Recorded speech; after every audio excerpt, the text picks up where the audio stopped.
and welcome to the first installment of the new series Creature Club, where myself, Tim Porter, Daniel White, hello, and Mikey DC, hello, will be exploring.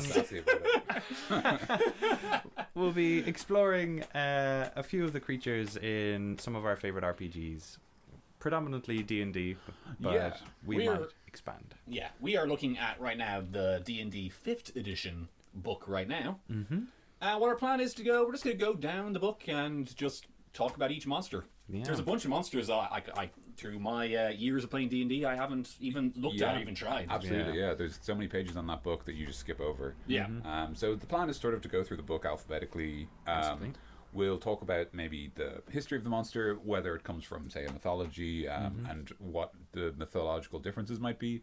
And then we'll just talk about it in terms of D&D, like how it works mechanically, cool ideas for encounters, and we'll just kind of play around with that. Just like spitball a bunch of ideas about basically, the monster. Exactly. Yeah. Anything goes, Yeah, there's no such thing as no in jazz. Yeah. So, with that in mind, the old alphabetical thing, the old double A always comes first. So we are starting with the Aarakocra. The Aarakocra. Aaron Aronson. Aaron Aronson. Spelling for that, if you're wondering, and if you want to Google along with us, is A or A K O C or A. Yeah, it's a little bit of a weird one to read of first. The real D&Ders out there will have their book open and just kind of that's playing true, going along with us, kind of reading along. Very early in the old monster manual. Yeah, it's the first one there. It's a bird person. They are actually. It does describe how they're also referred to as bird folk. Which is, I think, a much more accurate name. It's what a lot of people would call them if you put them in your setting. Like, it's the bird guy. It's bird folk. Yeah, like native speakers of the land or something will refer to them as Aarakocra or whatever, or they refer to themselves as. And they've been around since like first edition. They've been around since like not day one, I think, but like around then. You pointed this out before. They are from first edition. They were credited to a writer called Lawrence Schick. Schick? Mm-hmm. Is that Schick? I think it's Schick. Yeah, there's no T in there. There's no T in there. Okay, Schick. and the Aarakocra gets a full page dedicated to its appearance, combat tactics, reproductive cycle, and culture. And you're like, oh my goodness, you're kind of like, yes. Wait, what? Too much information. You just I can just picture someone that's scrolling through the pages and like, all right, okay, and this next one, please. I mean, I think it's reasonable to assume that it's one page with all of that stuff on it. And even though I'm kind of interested, though, I'm kind of curious. It's just going to to be birds. It's they lay bird eggs. Mating. Yeah, and they have a cloaca. That's basically it. I think I think it would be more interesting. Like, I think the culture part would be interesting. It'd be interesting to see how, say, for example, they're raised. First edition, they were presented more as kind of a monster, I believe. Like, they were almost certainly not a PC, like they are. Oh yeah. They can be used as PCs nowadays due to Elemental Evil as the kind of expansion in 5th edition. I think I could be wrong with this. I think they've only really been introduced as player characters, officially in 5th edition. Oh, okay. I don't remember them in 4E, and they weren't in 4E. I think they were playable in 2nd edition. Okay. So they were sort of on and off playable. Fair enough. So I guess we'll kind of talk about them as a playable race kind of briefly. Yeah. So they're in 5th edition. They're playable in 5th edition. They were part of Elemental Evil. That sort of big structure of things. And like when they did Elemental Evil, they made Aarakocra a playable race because they are tied to the elemental plane of air.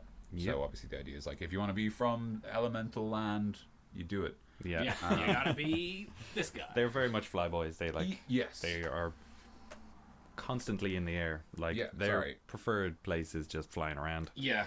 Yeah. I just want to quickly jump in, but I saw on their little monster thing, they have like a dive attack. Yes. And I just thought when you said they're constantly in the air, they have like a cool that's most of their combat abilities, or like how they introduce themselves to people. Essentially, I would imagine like a sweet dive kick. Dive kick. They're interesting. Actually, I was going to say sorry. We never said we only said very briefly what the Aarakocra are. So they're bird people. They're from the plane of air. They're very honourable and nice. Yeah, they're like according to 50, it says neutral good. Neutral good. As kind of good they're kind of good characters. They have like this kind of a sort of code of ethics. They're against the princes of elemental evil in the elemental plane sort of setting, and they have a very firm view of like possessions. They basically think you should only have as much as you need, and they don't understand like wealth in the traditional sense or anything like that. They're very kind of tribal, nomadic kind of people. The line is even used like how can you own the sky, which I think is something that like it was sort of attributed to the Native Americans. They always saw it like, because the reason they didn't feel they owned the land that we call now America is because they're like, well, the fish don't own the rivers they live in, and the birds don't own the sky they live in. Like, this is a gift. It's just something we live on. But now we're getting very, very off topic. But I think that's kind of, I'd imagine that's part of the inspiration for like where their sort of philosophy comes. Yeah, I always kind of got that kind of like tribal-y vibe off them. Yeah. Most of the pictures that you'd see of them have them in the kind of like loose tunics with just kind of like a sword kind of tied on kind of. Exactly. So sorry, yes, and they are, and now we'll go back to where we were at the beginning. I'm sure you've already forgotten, listener. We're talking about them as a playable race. So the first thing it mentions as a playable race is these guys do have a fly speed, so you have to be careful about whether you want your players to have them, because obviously if you can fly, you can overcome a lot of challenges in the world. It is also slightly awkward if you're trying to keep track of them on the table. Like most kind of walkie guys, it's very easy to keep track of where they are. Exactly. But when they suddenly have vertical height, once they have that Z-axis. But if you're the right DM for it, if you introduce a flying character, it can really have some kind of cool encounters, like moments in there, you know. So they're basically a normal monster. They get a normal player race. They get some bonuses. They don't really get very many strong things. They're actually slightly slower. They've got a walking speed of 25 feet. So they're like on speed with dwarves. Are dwarves slower? Yeah. Dwarves and halflings. Yeah, dwarves and halflings, like the smaller races. So they're slower to walk, but they do have a 50-foot fly speed. So they can fly faster than most players can run during combat, which is really interesting. But they have to be wearing. They can't be wearing medium or heavy armor, so they have to be lightly armored. And as well as that, they get a special rule called talons, which is they are proficient with their unarmed strikes, and their unarmed strikes deal D4 damage. Nice. So they're kind of like a little bit monkey. They're birds. Bird monkeys. Yeah, they are.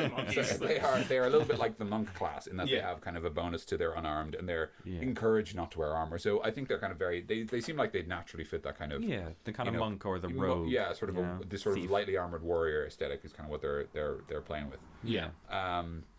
So yeah, it is. I think it's interesting. It is sort of difficult, but I also think it's. I think it's really cool that they have just this fly speed. Like I appreciate that the fly speed doesn't come with any very fierce restrictions. Yeah. Like the fact that you can't wear heavy armor with it is obviously a small thing. Yeah. But the fact that any player could just say, well, I just take off my armor and then I start flying, and like that's very cool. It's very freeing. I really think that's a really exciting thing. Like the fly speed and the talons is like, I don't see that kind of stuff a lot with like player characters and player races. Like cool like actual racial stuff.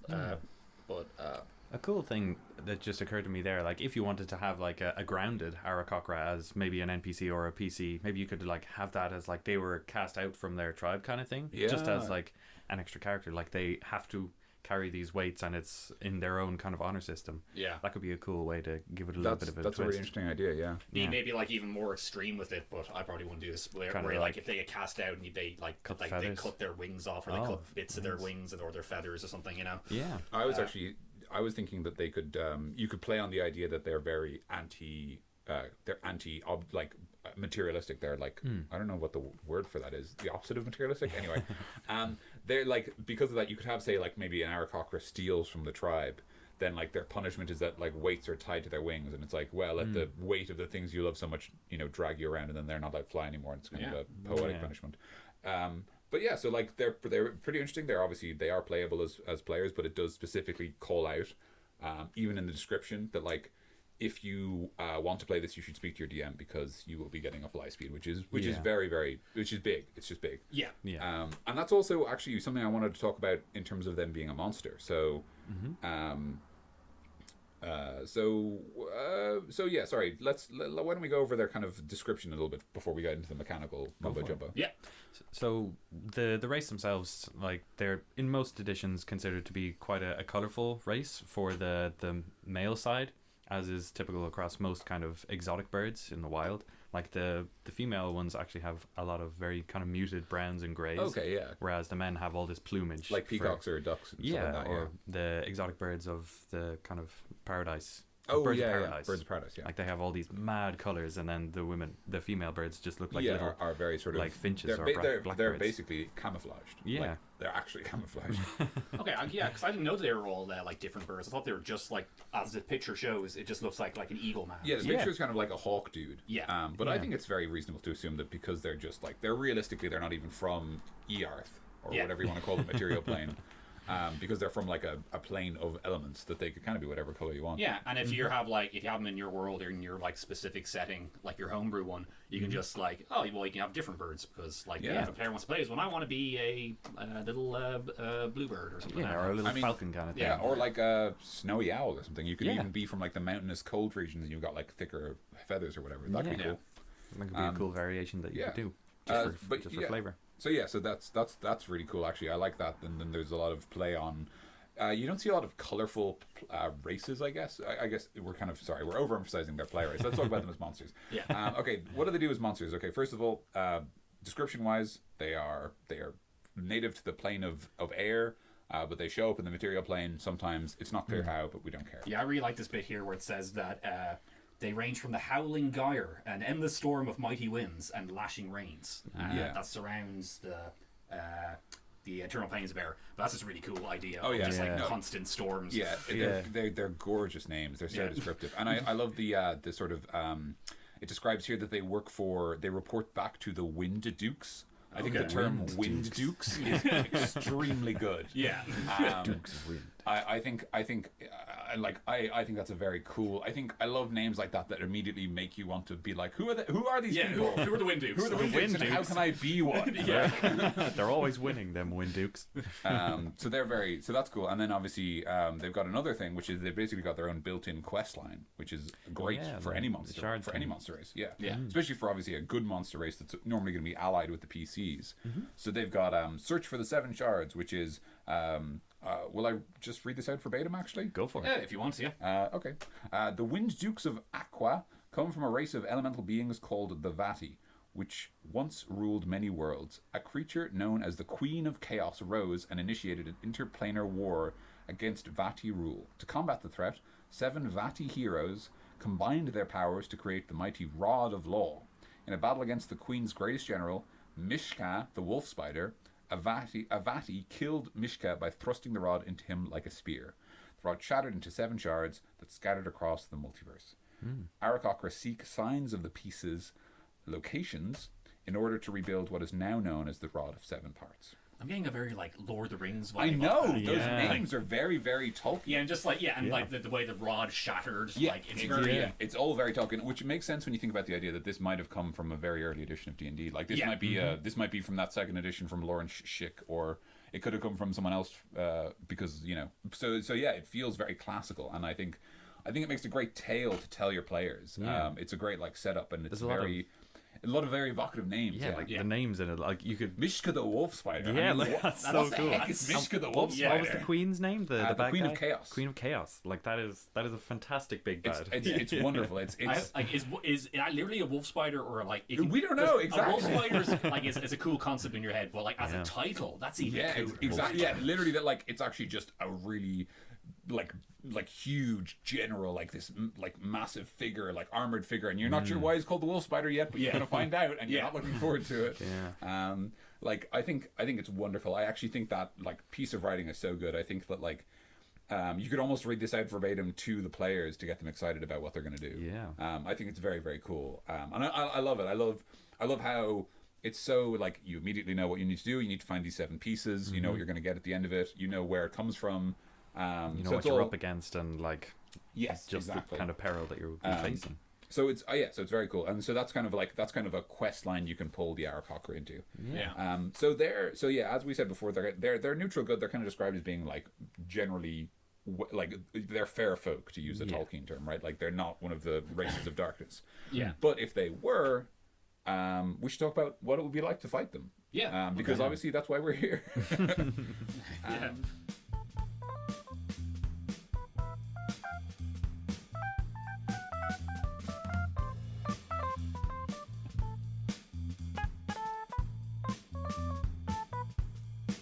so as you mentioned before, they do have a dive attack, which is fairly straightforward. It just means that if they dive on you, so if they are flying and they move towards you and they hit you, they do more damage because they've hit you. I've always loved that idea of having the adventurers walk down like a canyon or something, and a bunch of birds come out and they just don't want to land. They just are just swooping at you and diving at you. So you kind of do that encounter with these guys. I think like the classic harpy encounter or something. Yeah, exactly. I think it's really interesting. Like the main thing I feel is I think these guys are actually not too bad, but I always feel really it's interesting because flight is one of those abilities that so these guys are they are challenge rating 1/4, which means that a party of first level adventurers could fight 4 of them. Yeah, they're given a pretty kind of low rep. If you were fighting just a bunch of people, unarmed people, that's basically what you would be up against. But I would have thought that the Aarakocra would be relatively prepared. So in a setting for myself, I would probably give them a little bit of a bump because they are a nomadic traveling people in the world. Yeah, I think they're I think the idea is that the way they're presented here is very bare bones. So this stat line for the Aarakocra, they're basically they're naked. I mean, they're not naked. They're not wearing armor. They have a javelin. They have a javelin. They presumably have more than one, but it doesn't say how many they have. Yeah. And they have their talons. They don't have any other weapons. They don't have any armor. They don't have, say, for example, a shield. There's a lot of ways you could easily kind of buff them up. I actually think, for example, 2 Aarakocra with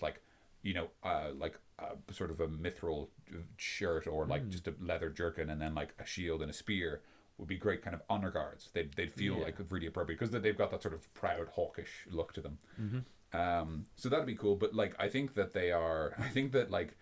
the 2 things I think if you were using these against the players, and obviously you could muck about with them, but if the players were fighting them, the main problems I'd say is that they are flying, and flying creatures are just dangerous. I think they're just dangerous because the sword guy is just the most opportunity. You kids have fun. That's why just a quick tangent. If you're a fighter, just get a crossbow. Buy a light crossbow. Buy a crossbow. Just keep it in your backpack. You're gonna need it. Stand in the middle of your friends and just hope for the kind of reaction attacks. Just do ready action. Do ready action, and then say when he comes down and get attacked. And that might never happen. But still. Exactly. You will be avoided from that point. Yes. And obviously the other thing is they only speak Orin. They don't speak Common. Which, if you want to play with languages, is cool. Just an aside, I thought I'd mention it, that they actually don't speak Common if you want to play with that. Yeah. So they couldn't be understood. You could even have a group of Aarakocra raiding villages, and then the players maybe try to talk them down and find they can't. They need to find an interpreter before they can do that, and that could be interesting. In the setting that I made, you guys encountered a couple of Aarakocra, just very, very briefly. And what I have them doing in that world is kind of looking over a few of the more natural places, or vaguely supernatural places. So, the only interaction you guys have had with them in the world was that they were talking to one of the ship people, and then they flew off, and you were told that they had to basically barter for the things that you had found. Because our characters walked up to these Aarakocra and they were they were rude. Kind of whatever, and then they just flew off. I'm what the hell's up with that? Well, I like giving them a relatively kind of gentle purpose in the world, but also have some thing that they're protecting. Not necessarily that they own, but they like to maintain. Basically. So there's one final thing I think we should all talk about about the Aarakocra. Is that green box that's there? That's that real interesting green box. The nice little green box there, summoning air elementals. Yeah. Seems pretty cool. Basically, just scrolling through right now. Sorry. It's a bunch of techno. I'll do cliff notes just while you're. They basically, you can read over it. Oh, go ahead. No. If you have cliff notes, that's fine. Well, I know a little bit about it. They just fly around in circles. No, it's basically just that you need 5 Aarakocra, and they need to be within 30 feet of each other. So they just need to be close to each other, and then they can perform a ritual. It's not clear how they do it. It's obviously kind of left up to you, but they do have to be kind of flying or moving about in the air. And they can't do other things. They can't like fight the enemies. They effectively have to commit time to it. But then they get to summon an air elemental. Yeah, it's like the way it's describing it here. It's almost like an aerial dance. Yes, that they do, exactly, kind of like a ritual. Yeah. That's like It's very ritualistic. It's very it's interesting. It's kind of like I have to say I really like how it's very much. It's not made clear how it works. I actually really like that. Like, I feel like it's nice how. You could have Aarakocra doing this, let's say, again, we're using them as a monster, so the PCs are against them for whatever reason. It doesn't really matter why. But they're summoning this air elemental, and, like, it's not like one of them is casting a spell. It's like they are performing this act, and, like... It's just changing the world very slightly, or, like, calling this thing into being. I think what I like is that, first of all, it's very different. Yeah. But also I like that it's very clear how you can stop it. Just kill the guys. Like, it's not like the wizard wiggles his hands. Stop him wiggling his hands. Slap him or something. Like, you know what I mean? Like, it's like that can. Sorry, continue. No. I just want to. Yeah, but because that could, like, imagine like your party is fighting these guys and they just start flying around doing some sort of weird dance. You're like, what's going on? And they have to do it for 5 turns, I think, or 3 turns. But that's a lot of turns. Yeah. And it's like, what is going on? This is not. It doesn't look like a spell, but you're just saying as a DM, like, oh, they seem to be doing some sort of aerial dance. And at the end of this, if they don't do anything, another enemy comes out, an air elemental, which will be tough to fight as itself, but we'll get to that when we get to the elementals episode. We will, but what's this could be a nice surprise. This is but what I also want to mention now, this is effectively a built-in this is almost a built-in cool encounter. So it says here you need 5 of them. They have to spend 3 turns summoning. So you've got your time limit, you've got your numbers, but it also says something really cool, which is that the elemental shows up for an hour or until all the summoners are dead. Okay. So if the players maybe pass a relevant check or whatever, you tell them you don't need to kill the elemental. So you could throw this against a low-level party because it's a puzzle encounter now. It's not about the elemental. The elemental is just your failure state. If you're fighting the elemental, you've lost. But it's actually a puzzle encounter where you have to deal with the Aarakocra. Like, you could even have them once, like, the fighter tries to hit the elemental, it doesn't hit, of course, because it's air. Yeah. So, like, you'd have to figure another way to beat it. Yeah, so, exactly. Yeah. You know. It's a cool kind of like first boss puzzle encounter, as you said. Yes, exactly. Yeah. So. Yeah. And there's actually a really interesting final point here. They can actually so the Aarakocra could actually use this to teleport because they can dismiss it as a bonus action. So in other words, one of them can say go away, and then the elemental will return to the plane of air. But when it does, any Aarakocra nearby can go with it. Okay. So the Aarakocra could effectively use it as a teleport ritual, a long teleport ritual that takes about 3 turns and then a bit of a dance and blah blah blah. Yeah. But still, so that's kind of cool. There's a lot of things you could do with it. Like there's actually a lot of mileage you can do with this, which also kind of introduces how they kind of come back and forth from the air, back and forth from the material plane, and even this could be used to explain how they bring the players to the elemental plane of air. They could summon this elemental and request that it bring them and their new companions back to their home. To the tourist place. Like there's like this one floating building that's like stays there, but the rest of the world is just torrents of air and there is actually, I think it's called the City of Brass. I don't know if you guys know about that. And there is actually a big city in the air that like the Aarakocra come from. It's not listed here, and I can't remember off the top of my head. Yeah, we know like floating islands and cities in the sky are really cool. We're trying to put them into our setting now, so we always like that idea. But yeah, so I think that's effectively everything on the Aarakocra. They're actually, honestly, given that I've literally never read this first page of the monster manual with the first monster on it, they're very cool. Yeah, that entire air elemental summoning part was like, I've never read that before. Yeah, exactly. It's so cool. It's such a cool encounter. I love how it's so cool, and actually, even though it's the small green box, there is so much. Yeah. There's so many toys in there for you as a DM to play with. There's so many levers for you to muck with. You can even do that with like anything else, like a bunch of goblins trying to summon. Like, a bunch of goblins. Yeah, like you could take an evil elemental creature that are like you. I mean, you could take goblins. I don't know if there's a form of like what is there like a fire version of the Aarakocra? I presume there is. Well, there's the Ganassi, but Ganassi, they're the kind of elemental or guys. even goblins, and you could. But like this idea, I think even this concept that like, creatures can basically perform a ritual that doesn't require any inherent magic. It just requires this like this series of actions. So like the Aarakocra presumably know the dance they need to perform to summon the elemental. Same is true for anything else. The goblins know the dance to summon their like some fell servant of their god, maybe like a salamander people. Yeah, exactly. Yeah, like and they can do the same thing, but and I think that's actually really cool. Honestly, like the idea of just some CR 1/4 monsters summoning a CR arrow. like 3 monster, and suddenly the fight's very, very different. Is very, very cool on its own. I think but you're giving enough like chances for the players to stop it. Exactly. There's so many ways that they can sort of twist on this, and like there's so many ways, like there's such great I just imagine the idea that the players show up in a village and it's just been blown to pieces, and they're like, what happened? Yeah. And it's like, these bird people did a dance above our city and destroyed it with like a typhoon. We don't know what happened. Like, you know, like, because that's what the normal people are going to see. They're not going to be like, that's an air elemental. Like, my Pokedex says, like, you know what I mean? Like, they're not going to, like, they're just going to think the storm's turned on them or whatever. Yeah. And like, so like when you're fighting the Aarakocra and they start doing a dance and you're like, oh, don't let that happen. yeah, exactly. This is what they warned us about. They're going to do the storm, But if you have actual player characters, they'll be like, nah, forget about it. Let's fight it. Like, but like, so yeah, I think it's very, very. I have to say, I actually think it's very, very cool. I'm really impressed with it. Hopefully something we'll learn from doing this little show. Exactly. Is that reading the monster manual is a good idea. Yeah,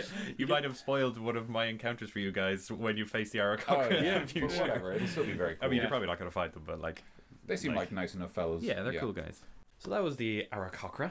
Thank you very much for listening, and thank you, Daniel, and thank you, Mikey, for contributing your ideas and your thoughts. You're welcome. You're welcome. Yeah. Yeah, thanks for listening, guys.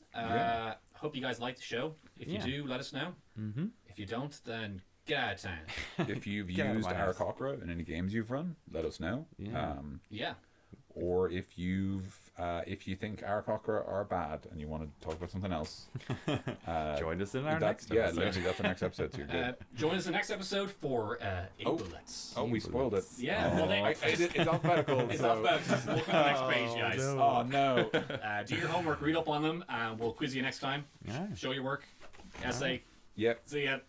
Creature Club. Remember the name. Creature Club.